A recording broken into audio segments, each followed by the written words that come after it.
Antes de orarmos, vamos primeiro reservar um momento para ouvir a palavra de Deus e o que Ele quer te dizer hoje. Tem um tipo de dor que é difícil até de colocar em palavras. É quando você olha para a sua vida, olha para tudo que Deus já te prometeu e as duas coisas simplesmente não batem. É a dor da contradição. Aquele sentimento de estar no meio de um caos tão grande que as promessas de Deus começam a parecer distantes, quase como uma memória de outro tempo. Se você sabe do que eu estou falando, se você está nesse lugar agora, essa palavra é para você. A Bíblia nos leva para um cenário em João, capítulo 19. E a gente precisa entender o que estava acontecendo ali. A gente está falando do momento mais crucial da história. Jesus na cruz. E esse momento envolveu muita coisa. Antes teve rejeição, abandono, açoite, coroa de espinhos. Jesus foi traído por Judas, negado por Pedro. Os discípulos, os amigos mais próximos, sumiram. Ele está ali pendurado, com uma dor física que a gente não consegue nem imaginar. Mas a maior dor não era no corpo. Era a dor no espírito de pela primeira vez se sentir completamente desamparado, de olhar e não ver o rosto do Pai.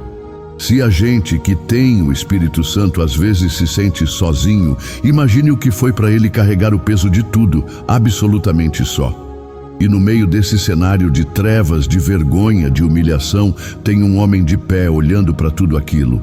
O nome dele é João, o discípulo que Jesus amava. E a gente precisa se colocar no lugar dele por um instante. Pense no acervo de promessas na cabeça de João. Por 3 anos e meio ele andou com Jesus. Ele largou tudo, empresa, família, largou a vida dele para seguir aquele homem. Porque ele acreditava em cada palavra. E que palavras eram essas? Ele é o Filho de Deus. Ele é o Messias. Ele é o leão da tribo de Judá. Ele é o cordeiro que tira o pecado do mundo. Ele é o nosso herói. João viu milagres, viu cegos enxergando, paralíticos andando. Ele tinha certeza, é ele, por ele vale a pena qualquer coisa. É o cumpridor de promessas. Só que agora é ele fragilizado, vulnerável, sangrando, inchado, exposto, nu. O espelho exato e contraditório de tudo que motivou João a segui-lo. Ali, naquela cruz, não parecia ter força, nem inspiração, nem poder. Só tinha dor, rejeição e abandono. E é aí que a gente se conecta com João. Porque talvez você esteja vivendo exatamente isso. Deus te falou sobre prosperidade e você nunca esteve tão endividado. Deus te falou sobre honra e você nunca se sentiu tão humilhado. Deus te falou sobre um ministério poderoso e a sua vida espiritual parece medíocre. E essa contradição vai bugando a nossa mente. Parece que tudo que você ouviu até aqui não faz mais sentido. Num momento como esse, quem costuma gritar mais alto é a nossa alma. A alma entra em desespero. Foi a alma de Pedro que negou Jesus. Foi a alma de Judas que traiu. A alma reage ao caos, ao medo, à dor. Davi sabia disso. Por isso, ele conversava com a alma dele. Ele olhava para dentro e dizia: "Por que você está tão perturbada, ó minha alma? Por que está tão inquieta? Espere em Deus, pois ainda o louvarei." O espírito dele, com uma palavra de Deus, acalmava o desespero da alma. E a pergunta que fica é: como é que a alma de João não entrou em colapso ali?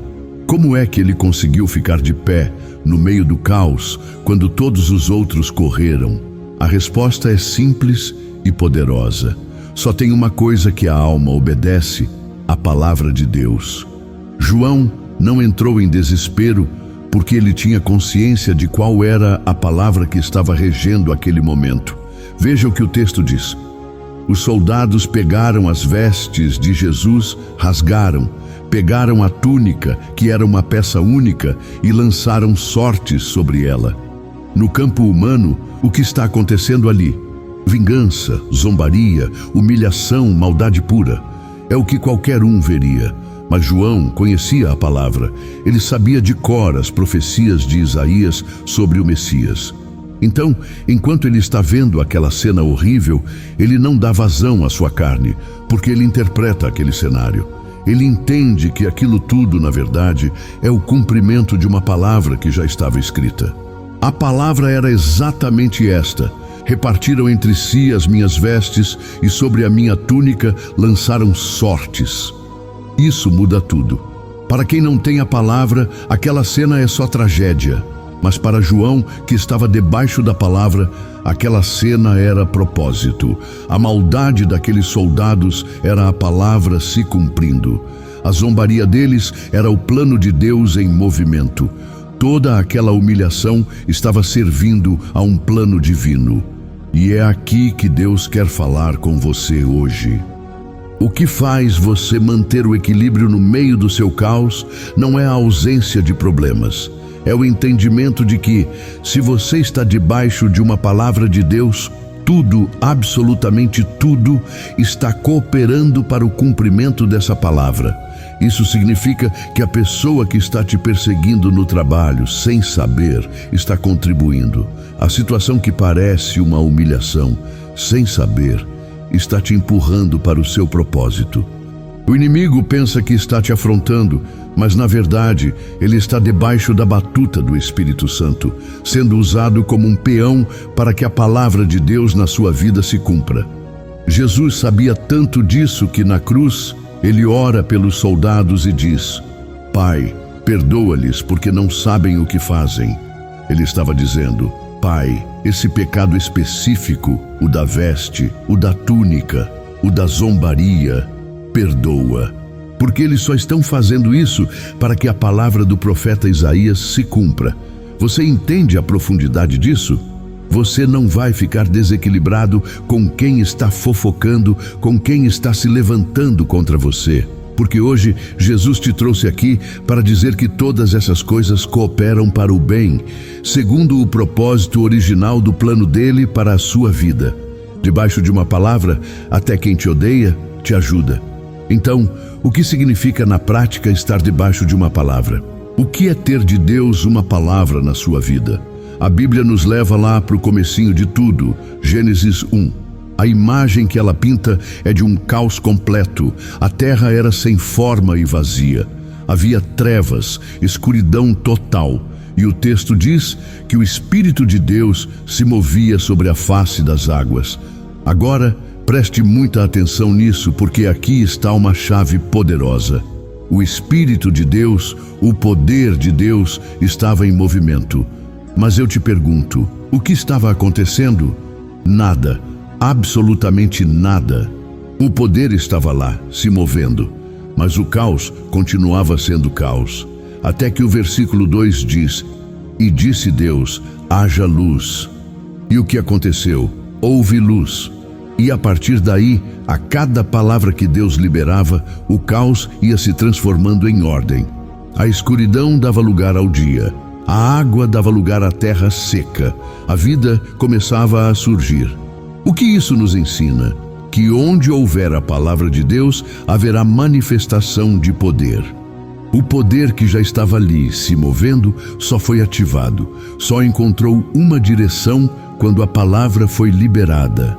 Muitos de nós ficamos esperando um mover de Deus.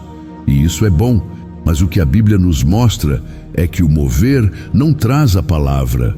A palavra é que traz o mover sobrenatural. O Espírito já estava se movendo no caos, mas foi a palavra que trouxe a luz, a ordem, a criação. E é por isso que a fé é tão importante. A fé vem pelo ouvir a palavra de Deus. Agora, a gente precisa entender uma coisa: Deus não precisa da nossa fé para fazer nada. A nossa fé não dá poder para Deus. Então, para que ela serve? A nossa fé nos dá a permissão para receber o poder que Ele já liberou. É a chave que a gente usa para abrir a porta do milagre que Ele já preparou. Quando você está debaixo de uma palavra, você só precisa ter consciência de que palavra é essa, acreditar que ela é para você, e acabou.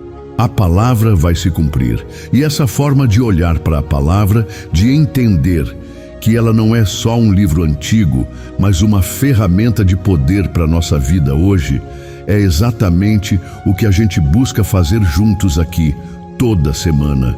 Se você sente que precisa disso, de um lugar para fortalecer a base da sua fé, de encontrar respostas de Deus para o seu caos, considere se inscrever e caminhar com a gente. A gente está feliz por você estar aqui. O nosso problema, muitas vezes, não é falta de fé no que a gente ouve. Você está aqui ouvindo e você crê. Mas por que então a gente vê um déficit de poder, de milagre, de providência na nossa vida? A resposta é dura, mas é libertadora. Não é porque a gente não crê, é porque a gente não profetiza o que crê. O que torna você um profeta não é a capacidade que você tem de ouvir o que Deus falou. É a coragem que você tem de verbalizar o que você ouviu, de repetir para o mundo o que Deus te disse no secreto. Essa é a maior demonstração de fé que existe.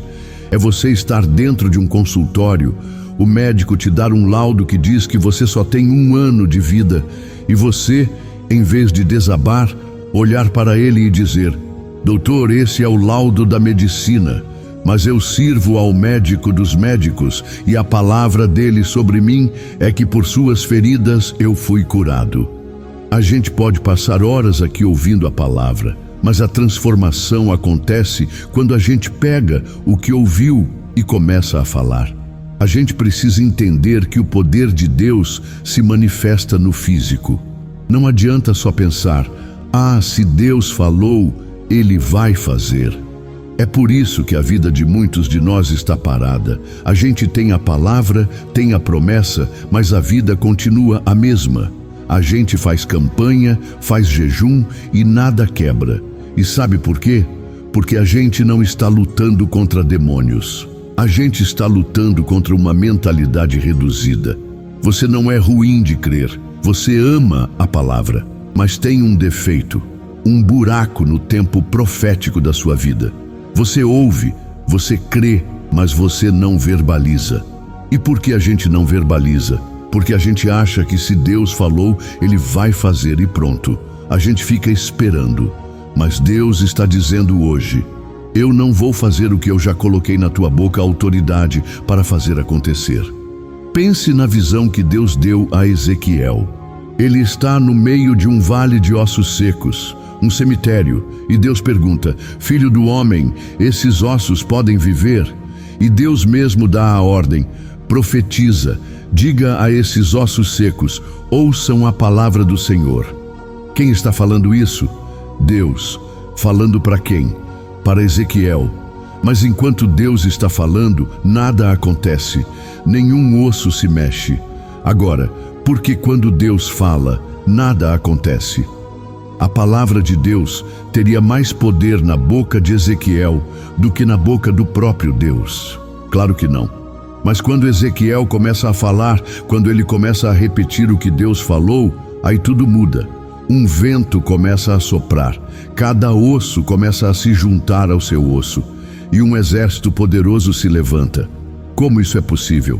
É óbvio. Quem estava no vale era Ezequiel. Deus não estava no vale, mas Deus estava em Ezequiel. E o que eu quero que você entenda é que aonde Deus te coloca, Ele não precisa ir. Se você for um profeta, se você tiver a coragem de pegar a palavra que está sobre você e começar a verbalizar, as coisas vão acontecer. Deus não estava falando com o vale, Ele estava falando com Ezequiel. E é o que Ele está fazendo com você hoje. Ele está dizendo: eu não vou lá na UTI, eu vou mandar você ir lá. Eu não vou ligar para o seu pai para fazer as pazes. Eu vou te dar graça para você ligar. Aonde Deus te liberou para liberar a palavra, Ele não entra. Quem entra é você.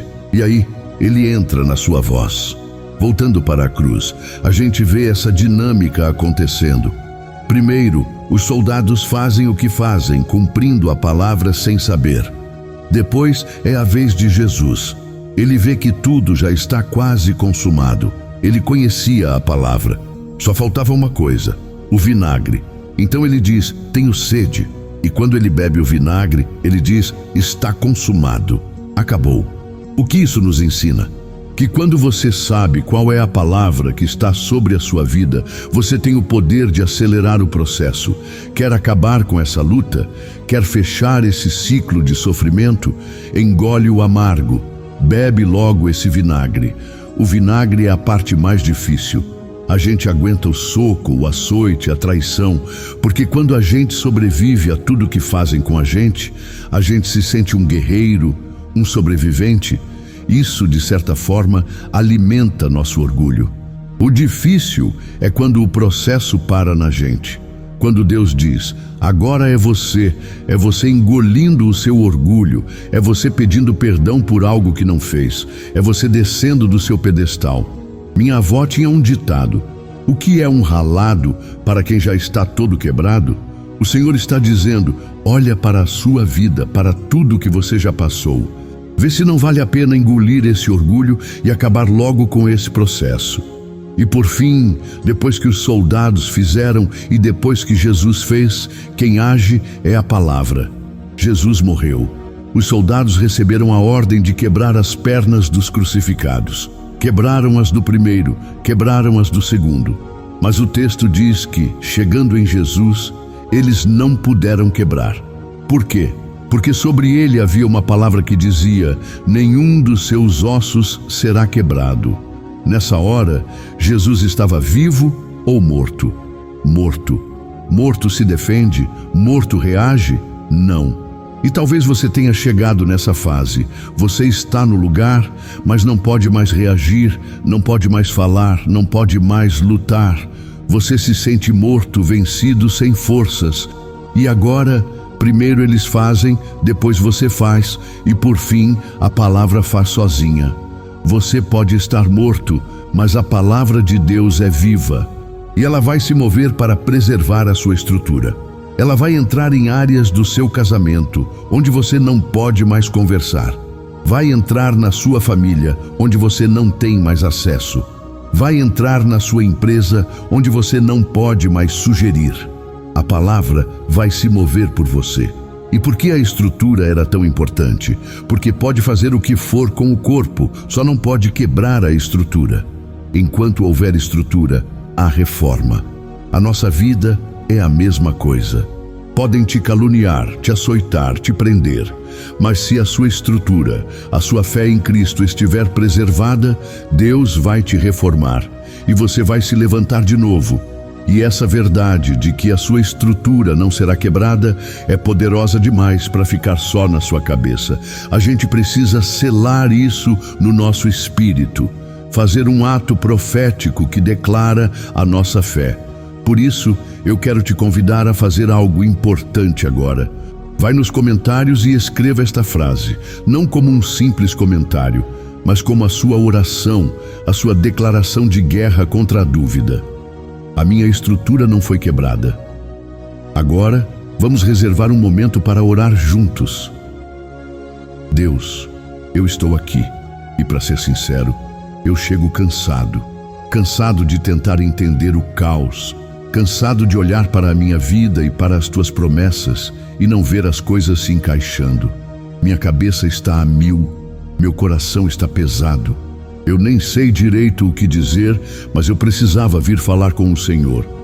Pai, eu coloco diante de Ti essa situação que parece uma contradição completa. O Senhor me prometeu paz, e eu só sinto ansiedade. O Senhor me prometeu provisão, e as contas não param de chegar. O Senhor me prometeu restauração, e o relacionamento parece cada dia mais quebrado. Eu entrego nas tuas mãos a dor de ver a maldade de algumas pessoas, a zombaria, a perseguição. Eu não aguento mais carregar essa sensação de que estou sendo humilhado, de que o Senhor me esqueceu no meio da bagunça. Pega isso de mim, por favor. É pesado demais. Então, por favor, me ajuda. Eu não estou pedindo para resolver tudo de uma vez. Eu só preciso de força para passar por hoje sem desmoronar. Me dá um pouco de paz no meio dessa barulheira toda na minha mente. Me ajuda a respirar fundo e a lembrar que o Senhor está aqui, mesmo que eu não consiga te ver. Me dá graça, Senhor, para beber o vinagre que eu preciso beber. Me ajuda a engolir o meu orgulho, a perdoar quem me feriu, a não deixar o processo parar em mim. E, Senhor, mesmo que tudo em mim queira duvidar agora, mesmo que o medo esteja gritando, eu escolho confiar no Senhor. Eu escolho acreditar que o Senhor está no controle, mesmo quando tudo parece fora de controle. Eu escolho me agarrar à verdade de que a Tua palavra sobre a minha vida vai se cumprir. Não importa o que os meus olhos vejam. Eu declaro que a minha estrutura, a minha fé em Ti não será quebrada. Eu vou ficar repetindo isso. O Senhor está comigo. Então, eu entrego o resto do meu dia, a minha noite, as minhas preocupações nas Tuas mãos. Eu confio em Ti. Eu descanso em Ti. Em nome de Jesus. Amém. Agora, antes de você ir, eu quero te dar uma missão. Porque essa paz que você está sentindo não pode parar em você. Pense em uma pessoa agora. Alguém que Deus está colocando no seu coração. Alguém que você sabe que está se sentindo quebrado, sem esperança, vivendo no meio de uma contradição. Seja o instrumento que Deus vai usar na vida dessa pessoa hoje. Compartilhe esse vídeo com ela e se torne a resposta para a oração que ela talvez nem tenha tido forças para fazer. Que a graça e a paz do nosso Senhor Jesus Cristo estejam com você, hoje e sempre.